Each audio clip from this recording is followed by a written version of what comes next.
स्वागत है 12वीं कक्षा के सभी विद्यार्थियों का Vijay Kumar my new classroom पर। मैं निकिता आप सबका हार्दिक स्वागत करती हूँ। ठीक है, तो आज का जो हमारा टॉपिक रहने वाला है वो रहने वाला है श्रम विभाजन पे और एक आदर्श समाज पे।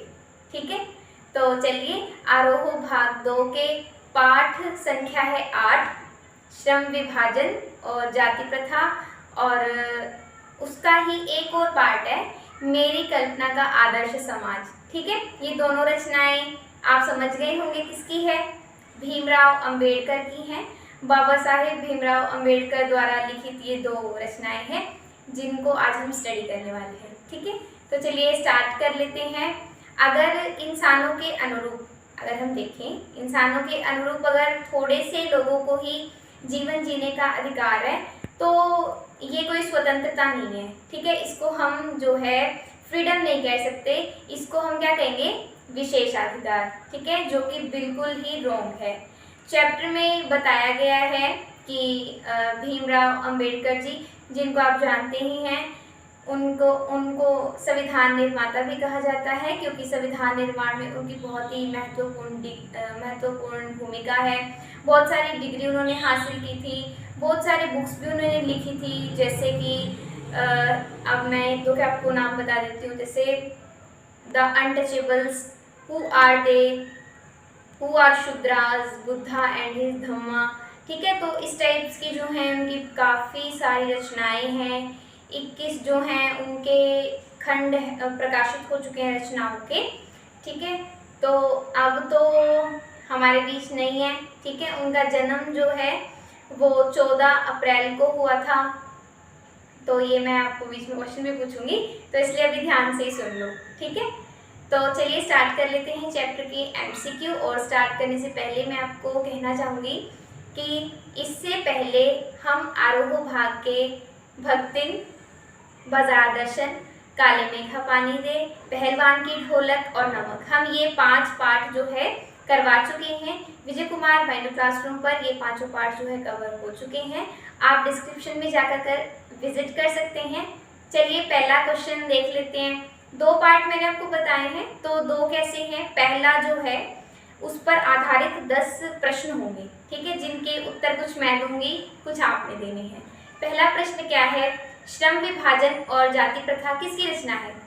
किसकी रचना है ये, बाबा साहेब विनोबा भावे की है, भीमराव अंबेडकर जी की है, भीमराव गांधी जी की है, या फिर किसकी है, नारोजी की। तो पहला जो आंसर है वो करेक्ट है। ठीक है, किसी भी टॉपिक का, किसी भी चैप्टर का अगर जैसे लेखक है तो सबसे पहले यही आता है कि वो लिखा किसने है। ठीक है, सेकंड क्वेश्चन पे चलते हैं। किसके पोषकों की कमी नहीं है, जातिवाद के, श्रमवाद के, धर्मवाद के और राजनीति के। तो जातिवाद जो है वो इसका करेक्ट आंसर है। जातिवाद के पोषकों की आजकल कमी नहीं है। ठीक है, लोग जाति के नाम पे, धर्म के नाम पे लड़ते ही हैं, तो उससे क्या होता है, सांप्रदायिक दंगे होते हैं, जिससे जो है पूरे देश की छवि पे बहुत असर जाता है। ठीक है, नेक्स्ट आप देखिए, जाति प्रथा किसका दूसरा रूप है, किसका सेकंड रूप है, देश विभाजन का, श्रम विभाजन का, समाज विभाजन का, या फिर गृह विभाजन का। तो जाति प्रथा जो है वो किसका दूसरा रूप है, श्रम विभाजन का दूसरा रूप है। ठीक है, फोर्थ क्वेश्चन है, किस देश की जाति प्रथा ऊंच नीच में जो है भेदभाव करती है। अब ये वाला देखिए आप, किसमें से ज़्यादा कौन सी कंट्री है जो इस चीज़ में बिल्कुल आगे चलती है भेदभाव में। कौन है, चीन है, यूएसए, अमेरिका, नहीं ये तो हो ही नहीं सकता, तो महाशक्ति है, सुपर पावर है, भारत है, या फिर जापान, नहीं इनमें से तो देखो चीन तो बिल्कुल हटा दो। ठीक है, अमेरिका भी और जापान भी, बचा क्या, भारत। भारत में होता है ऐसा। ठीक है, 5वें प्रश्न की ओर हम चलते हैं। कौन सा धर्म, ठीक है, धर्म का नाम बताना है, कौन सा धर्म जो है व्यक्ति को जाति प्रथा के अनुसार पैतृक काम अपनाने को मजबूर करता है। पैतृक क्या होता है, मान लो पहले जो है उसके पिता, फिर उसके पिता, इनकी पिता, फिर दादा, फिर उसके परदादा, ऐसे जो पूरे एकदम जनरेशन वाइज चलते आए। जैसे आपने जो है इंग्लिश में जो चैप्टर है ना अपना वो साहिब वाला, जिसमें वो फिरोजाबाद में बैंगल्स बनाते हैं वो मुकेश, ठीक है। तो उसमें जैसे दिखाया हुआ है ना कि लोग जो हैं काफ़ी पीढ़ियों से बनाते आ रहे हैं बैंगल्स, राइट। तो उसी तरह से ये है पैट्रिक, ठीक है। लॉस्ट स्प्रिंग चैप्टर है इंग्लिश का, उसमें आपने रीड किया होगा, ठीक है। स्टोरी है उसके अंदर दो, मुकेश वाली और साहिब वाली। तो मुकेश वाली में यही तो है कि सदियों से जो है उनके आगे पैतृक दादा भी, आगे उसका बेटा भी, आगे उसका बेटा भी जो है यही काम करते हैं चूड़ियाँ बनाने का। तो इस तरह से ये कहाँ पर है, ये प्रथा कहाँ पर है? मुस्लिम समाज में है। उस धर्म का नाम बताना है, मुस्लिम है, ईसाई है, या फिर सिख है, या फिर हिंदू है। तो करेक्ट आंसर इज हिंदू, ठीक है। 6th क्वेश्चन पे हम चल रहे हैं। श्रम विभाजन पर मनुष्य की किस भावना का कोई महत्व नहीं होता? श्रम विभाजन पे मतलब जब श्रम विभाजन क्या होता है? यानी कि जो हम काम कर रहे होते हैं उसका विभाजन हो जाता है एक तरह से। उस पर ये बता देते हैं कि हाँ इसको इतने पैसे मिलेंगे, इसको इतने पैसे मिलेंगे, ठीक है। उसमें किस चीज़ का महत्व नहीं रहता जब श्रम विभाजन होता है? सामाजिक, राजनीतिक, आर्थिक या फिर व्यक्तिगत, ठीक है। 7th क्वेश्चन आप देखिए, जाति प्रथा किस पहलू के लिए हानिकारक है? आर्थिक पहलू के लिए, या फिर सामाजिक के लिए, राजनीतिक के लिए, या फिर ऐतिहासिक के लिए? अब देखो समाज पे क्या है? अब श्रम विभाजन का समाज पे कुछ जा रहा है? कुछ भी नहीं जा रहा। राजनीति पे कुछ जा रहा है? नहीं जा रहा। इलेक्शंस हो रहे हैं, वोट डल रहे हैं, कुछ नहीं फर्क पड़ रहा। और ऐतिहासिक देख लो, हिस्ट्री में जाके देखो, कुछ भी नहीं पड़ रहा। पड़ता कहाँ पे है? आर्थिक, इकोनॉमिक। जो मेन मुद्दा है वो है हमारा आर्थिक पहलू। आर्थिक पहलू में कैसे है? सभी जो है कमाने के लिए तो काम करते हैं, सभी को सैलरी तो अच्छी चाहिए, राइट। तो जो मेन जो इफेक्ट जाता है वो कौन से वाले फैक्टर पे जाएगा? इकोनॉमिक फैक्टर पे, जो आर्थिक जो हमारा पहलू है उस पे जाएगा, ठीक है। तो नेक्स्ट क्वेश्चन, 8वां प्रश्न आप देखो स्क्रीन पर। जाति प्रथा मनुष्य की स्वाभाविक प्रेरणा, रुचि व आत्मशक्ति को दबाकर उसे क्या बना देता है? अब जाति प्रथा पे बात आई है। जाति प्रथा के कारण मतलब क्या चीज़ होती है जो मनुष्य को दबा देती है? उसके अंदर की जो एक डिज़ायर्स होती हैं, इच्छाएं होती हैं, रुचि होती है हर एक चीज़ में काम करने की, वो क्या करती है? जब वो सारी मर जाती हैं तो क्या होता है? मनुष्य सक्रिय हो जाता है, एक्टिव हो जाएगा, वो निष्क्रिय हो जाता है, या फिर गतिशील हो जाता है, या फिर कर्मशील हो जाता है। क्या होगा? वो निष्क्रिय होगा, ठीक है। ग जो ऑप्शन है इसका ग, निष्क्रिय, वो राइट आंसर है, ठीक है। क्वेश्चन नंबर 9 की ओर हम चल रहे हैं। श्रम विभाजन की दृष्टि से भी जाति प्रथा किससे युक्त है? किससे युक्त है? गंभीर दोषों से, सुखद परिणामों से, अरे सुखद तो हो ही नहीं सकता, दुखद परिणामों से, या फिर सरल दोषों से। किससे परिपूर्ण है श्रम विभाजन की दृष्टि से जो है जाति प्रथा? श्रम विभाजन से, ठीक है। क्या किससे युक्त है वो? उसके अंदर क्या है? पहला आंसर करेक्ट है, पहला ऑप्शन जो है वो करेक्ट आंसर है। गंभीर दोष हैं उसके अंदर, बहुत सारी कमियां हैं जो बड़ी ही गूढ़ हैं, रहस्यमयी हैं, ठीक है। नेक्स्ट क्वेश्चन है, जब व्यक्ति दिल से और दिमाग से काम नहीं करता तब उसको काम में क्या प्राप्त नहीं होती? क्या नहीं मिलता जब हम दिल से और दिमाग से काम नहीं करते हैं? अकुशलता, कुशलता, रुचि, क्षमता। क्या आएगा इसका आंसर? प्रश्न नंबर 10, प्रश्न संख्या 10 का जो उत्तर है वो आप मुझे कमेंट सेक्शन में लिख दीजिए। ये बहुत ही ज़्यादा इजी है। देखो, जब हम मन से कोई काम नहीं कर रहे हों तो वो काम क्या हमारा अच्छा होगा? नहीं होगा, बिल्कुल भी नहीं होगा। तो अब आपको ऑप्शंस में जो शब्द दिए हुए हैं, देखो कौन सा वर्ड जो है यहाँ पर करेक्ट फिट बैठ रहा है, ठीक है। ये जो हमने 10 प्रश्न किए हैं ये भाग 1 के थे, ठीक है। जाति प्रथा के और श्रम विभाजन के। ठीक है, तो अब जो स्टार्ट करेंगे हम, जो नेक्स्ट जो हमारे 10 क्वेश्चन आएंगे वो किस पे बेस्ड हैं, सेकंड पार्ट पे। सेकंड पार्ट क्या है, मेरी कल्पना का आदर्श समाज। तो पहला क्वेश्चन यहीं से उठा लो कि देखो स्क्रीन पर, पहला क्वेश्चन तो ये आ जाएगा कि ये जो है किसकी रचना है। बताने की जरूरत नहीं है, जिन्होंने पहला पार्ट लिखा है उन्होंने सेकंड पार्ट भी लिखा है। ठीक है, तो ये वाला भी मेरे को कमेंट सेक्शन में लिख दो।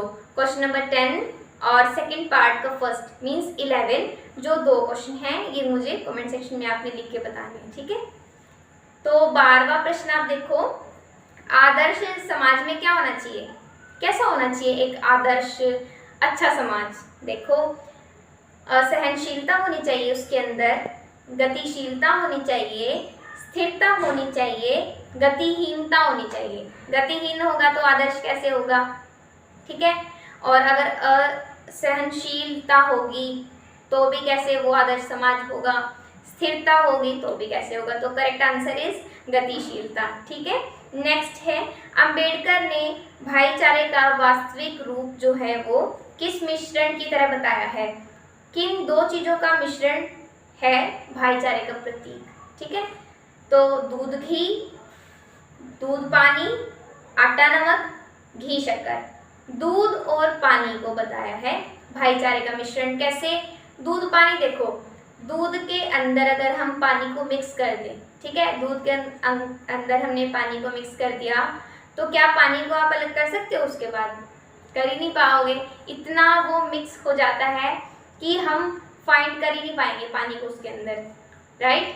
तो इस तरह जो है भाईचारे का उदाहरण देकर के उन्होंने बताया है कि इस तरह का समाज हो हमारा कि दूध और पानी की तरह हो, यानी कि कोई भी लड़े ना, सब जो है आपस में बॉन्डिंग से मिलजुल कर रहे हैं। ठीक है, उसके बाद प्रश्न संख्या 14 है, फ्रांसीसी क्रांति में, फ्रांसीसी क्रांति के नारे में कौन सा शब्द जो है वो बड़ा ही पॉपुलर रहा और बहुत ज़्यादा विवाद का विषय रहा था। तो क्या था वो, राजतंत्र, जाति प्रथा, समता, श्रम विभाजन या फिर स्वतंत्रता। तो समता जो है वो इसका करेक्ट आंसर है। समता शब्द जो है वो उस पर बड़ा ही विवाद रहा था उस टाइम में, ठीक है, जब फ्रांसीसी क्रांति हुई थी। स्वतंत्रता, प्रश्न संख्या जो है आप 15 देखिए, स्वतंत्रता, समता, भ्रातृता पर आधारित समाज ने अंबेडकर को कैसा समाज बताया, कैसा समाज कहा है। तो चैप्टर का जो नाम है वो इस क्वेश्चन में पुट करना है, मेरी कल्पना का आदर्श समाज। ठीक है, तो आदर्श शब्द को उठा लीजिए यहाँ से, वो जो है इसका करेक्ट आंसर है। तो प्रश्न संख्या 16, क्या काल्पनिक जगत की वस्तु है, क्या है जो हम इमेजिनेशन करते हैं, वो क्या चीज़ है। स्वतंत्रता है, राजनीति है, समता है, असमानता या फिर सिद्धांत। प्रश्न संख्या 16 जो है, क्या काल्पनिक जगत की वस्तु है, क्या चीज़ है, ये मुझे आपने कमेंट सेक्शन में लिख देना है। ठीक है, क्वेश्चन नंबर 10, 11 और 16 तीन है ये तीनों मेरे को आप कमेंट सेक्शन में बताओ। ठीक है, 17 पे चलते हैं। पेशा परिवर्तन की अनुमति न देकर जाति प्रथा भारत में किसका प्रमुख एवं प्रत्यक्ष कारण बनी हुई है। पेशा परिवर्तन की अनुमति न देकर जाति प्रथा जो है किसका प्रत्यक्ष कारण है। ऑप्शंस देखिए, मजदूरी का, बेरोजगारी का, असमानता का, छुआछूत का। तो करेक्ट आंसर क्या होगा कि पेशा परिवर्तन की अनुमति न देकर जाति प्रथा भारत में किसका कारण है, किसका कारण है ये, असमानता का कारण है। ठीक है, नेक्स्ट क्वेश्चन पे चलते हैं। जातिवाद किसको बढ़ावा देता है, किसको बढ़ावा देता है जातिवाद। क्या ये शांति फैलाता है, प्रेम फैलाता है, ऐसा कुछ है जातिवाद से? नहीं, ऐसा तो कुछ भी नहीं दिख रहा। प्रेम को बढ़ाता है, सांप्रदायिकता को बढ़ाता है, एकता को बढ़ाता है, भाईचारे को। एकता भाईचारा ये तो सबसे एकदम साइड में कर दो, ऐसा तो कुछ होता ही नहीं है। ठीक है, होता क्या है, सांप्रदायिकता बढ़ती है, यानी कि लोग लड़ते हैं, झगड़ते हैं, ठीक है, जातिवाद के नाम पे। नेक्स्ट है, मनुष्य की समता कितनी बातों पर निर्भर करती है। 2, 4, 3 या फिर 5?